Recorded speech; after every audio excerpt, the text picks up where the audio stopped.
Hello everyone, and welcome back to our channel.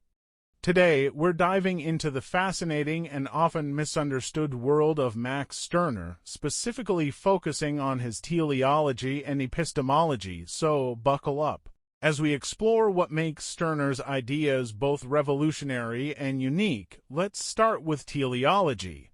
In simple terms, teleology is the study of purpose or goal-oriented processes. Now, if you ask what's the teleology of Max Stirner's thoughts or even mine, you're diving into complex waters. According to Stirner, there's no fixed teleology, no grand system or ultimate goal we're all striving towards. Stirner's thoughts are what I might call anti-philosophy. He rejects the idea of a fixed system of beliefs. There's no overarching purpose imposed on us. Instead, each of us is the sole authority over our own path and purpose. For example, think about your own life. The goals you had as a child likely aren't the same goals you have now, and they might change again in the future. Stirner believes our purposes are fluid and entirely subject to our own control and will. This moment's purpose won't necessarily be your lifelong purpose. In essence, if you see Stirner as a system, which he isn't, his teleology would be to dismantle all teleologies pushed onto individuals. He aims to free us from any imposed purposes so that we can realize and exert our power over ourselves. Imagine your friend is deeply invested in a particular philosophical system. They might become alienated from their own individuality by clinging rigidly to that system.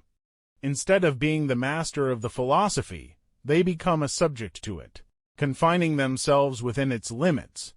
Stirner argues that we should recognize this alienation. Rather than letting any fixed set of ideas define us, we should see ourselves as the unique creators of our own reality, constantly shaping and reshaping our purposes. Now, let's shift gears to epistemology, how we know what we know. For Stirner, it all starts with the concept of the creative nothing. When Stirner says he is the creative nothing, when I assert that nothingness, though, I notice not any emptiness or lack of content, but an abundance of content. This nothing is the source from which we continuously create and dissolve ourselves. As the creative nothing, you're not bound by any rigid systems of thought or predefined methods of understanding the world.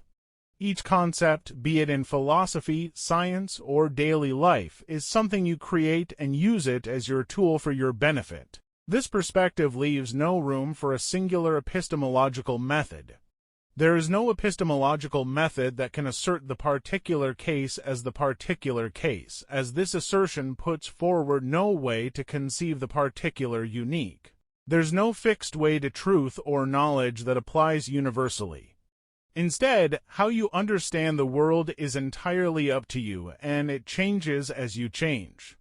In practice, this means that your thisness, your unique state at any given moment, is not static. It's always evolving. The way you perceive and engage with the world can shift dramatically based on your current context and creative impulses.